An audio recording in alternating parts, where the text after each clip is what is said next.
I'm Weston, and this is Swamp Stories, presented by Issue 1. We know John Ossoff hid cash from Chinese communists and terrorist sympathizers, but Ossoff's lies can't hide his radical agenda, threatening to defund the police. Now Purdue's blocking help for small businesses and stopping stimulus checks for Georgians. David Perdue, he's never been for you. Those were just two of the ads that made Georgia's 2-month runoff for the U.S. Senate a $500 million advertising bonanza. Nothing like it has been seen in American political history. Research by OpenSecrets.org shows that $326 million of that came from outside groups, super PACs and 501c4s, and they were almost exclusively running negative ads. So where does all the money come from? Well, billionaire Stephen Schwarzman, the CEO of Blackstone Group, gave $15 million for the runoff alone to the Senate Leadership Fund, which is the super PAC affiliated with then Senate Majority Leader Mitch McConnell, and the same one that made that attack ad against John Ossoff that you just heard. Billionaire hedge fund manager Ken Griffin gave $10 million. Billionaires Patrick Ryan and Tim Mellon gave $5 million apiece. And Majority Ford, the PAC that's affiliated with then Senate Minority Leader Chuck Schumer, and the one that's responsible for that Purdue has never been for you rhyme, well, they had plenty of their own billionaire donors like the founder of Netflix, Reed Hastings, who gave $1 million. The point is not to single out these wealthy business people. The point is that we know who they are and which races they were wanting to influence because they played by the rules. Now, we could debate whether this much money should be allowed to be given by a single donor, but each of these contributions was given directly to a super PAC, which by law is required to disclose the identities of its major donors. The problem is that increasingly, we don't know the identities of donors giving to super PACs, while these groups are spending more than ever. Let me explain. This is episode 25, The Funnel.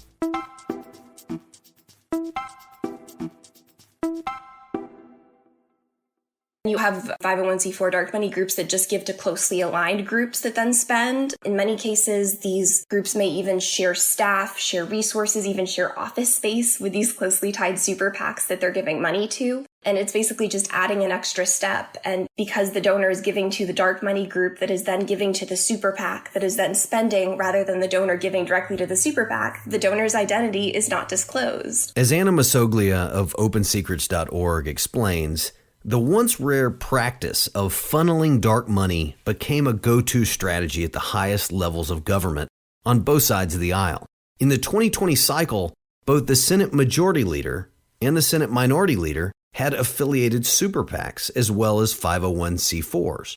In both cases, tens of millions of dollars were transferred from the 501c4 straight to the affiliated super PAC. This is no small problem.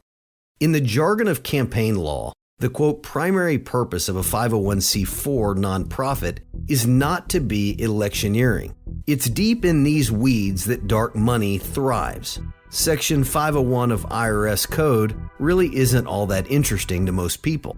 And because no one is enforcing that part of the code, there's a good chance you don't know who paid for the attack ad you just watched on TV. The problem has come in that C4s especially, which are also kind of colloquially known as dark money groups, there's really no enforcement to make sure that their primary purpose is actually that social welfare aspect as opposed to that lobbying aspect or even trying to get candidates elected or to oppose them. Danielle Caputo is Issue 1's Legislative Affairs and Programs Counsel. They are able to give just ridiculous amounts of money without ever knowing who's giving them. And then they give them to super PACs who disclose that it's, the C4, but we don't know beyond that who actually gave that money. And as Caputo points out, the brazenness with which these 501c4 organizations or similar opaque LLCs are being used to hide donors without any consequences begs an important question. Effectively, you'll know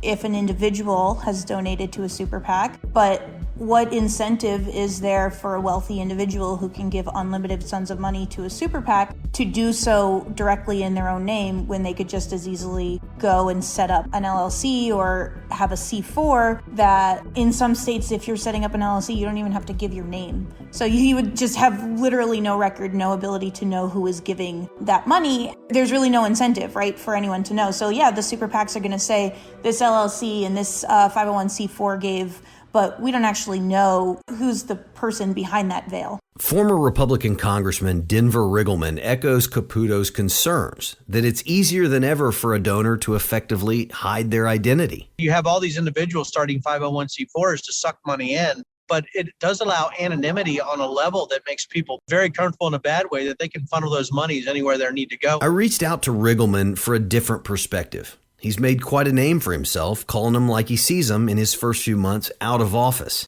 Riggleman isn't your average politician in the first place. Right-wing activists ran him out of office for officiating a same-sex wedding. Now he's a private citizen running his whiskey distillery with his wife. And he sees a dark money industry that has an incentive to protect itself. There's another dark side to this, as you know. You can easily leave Congress and go get a job with one of these super PACs or, help a 501c4. So are you going to cut your own umbilical, right? That's feeding you all of this, not only during Congress or maybe after Congress? And big donors, are you going to isolate or make those big donors transparent that are actually putting monies to a 501c4 that might somehow cost you some kind of job afterwards? I think they're thinking about all of that. And that's the issue with politics right now, is it is a business. It's the business portion of this, I think, has trumped the service side of this. And I was screaming about this from the beginning, but I do believe that's where we're at right now, is that business and money are just overwhelming the process right now. Ultimately, the craze of outside spending that fueled $500 million spent in November and December in Georgia is symptomatic of something much bigger, according to Riggleman. I think when you're looking at groups like what Trump is putting up right now, these huge left-leaning groups, these huge PACs or huge 501c4s, I think now everybody believes this is some kind of tribal war between good and evil. And sadly, it's gone away from policy to emotion. This is follow the money. And as long as the money is this large and people are making livings like this, I don't think money is going to go out of politics. Not this kind of money. I think it's just going to continue to increase.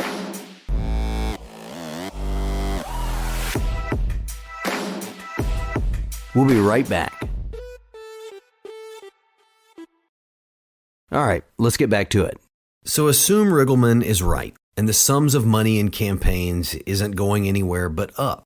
How do we combat the latest tactics that keep voters in the dark about who's funding the avalanche of negative ads that roll around every 2 years? Really, the best way to fight dark money is through transparency. Caputo explained to me that there are 5 things Congress could do to make dark money less dark. First, it could require all groups, including C4s and other dark money groups, to disclose all the large contributions they receive. Large contributions being like $10,000, $50,000, basically just the highest level, not the average individual who is donating this money. Second, disclose the biggest donors. The top donors could be disclosed in the ad so that people know who is funding this advertisement beyond just the dark money group name. Third, Congress should pass the Honest Ads Act, which would update online political advertising to be in line with television and radio requirements. With online advertising, one thing that's really prevalent is that you would never know that an ad is out there unless it was being targeted at you. And so this would kind of prevent that kind of invisibility shield by making it so that anyone could do a search and see what ads are out there. Fourth, and more coming in future episodes about this, the Federal Election Commission, aka the FEC, needs to be strengthened. Right now, there's no effective cop on the beat even to ensure that the current laws that are in place are being effectively enforced. So by strengthening the FEC and making it a more effective agency, you'll have just better enforcement of the current laws, but also new laws as they get passed. Finally, Congress can try to strike a balance between privacy concerns and the public's right to know who's trying to influence them and their political decisions. Dark money groups could be required to create segregated funds. Basically, donors could choose to donate to the segregated fund that would be making the political or campaign expenses, and their names would be disclosed. Or they could contribute to a general fund that would not engage in any campaign activities, and then that way they could choose to remain anonymous. On the next episode of Swamp Stories, we're sitting down with a former Republican lawmaker who spoke truth to power as a member of Congress, and whose perspective on the 2020 election you won't want to miss. Thanks for listening to Swamp Stories, presented by Issue One, the country's leading political reform organization that unites Republicans, Democrats, and independents to fix our broken political system. Please subscribe to the podcast and share it with your friends. Even better, rate and review it on iTunes to help us reach more listeners. You can find out more at swampstories.org. I'm your host, Weston. A special thank you to executive producer Ethan Rome, senior producer Evan Ottenfield, producer Sydney Richards, and editor Parker Tant from parkerpodcasting.com. Swamp Stories was recorded in Tennessee, edited in Texas, and can be found wherever you listen to podcasts.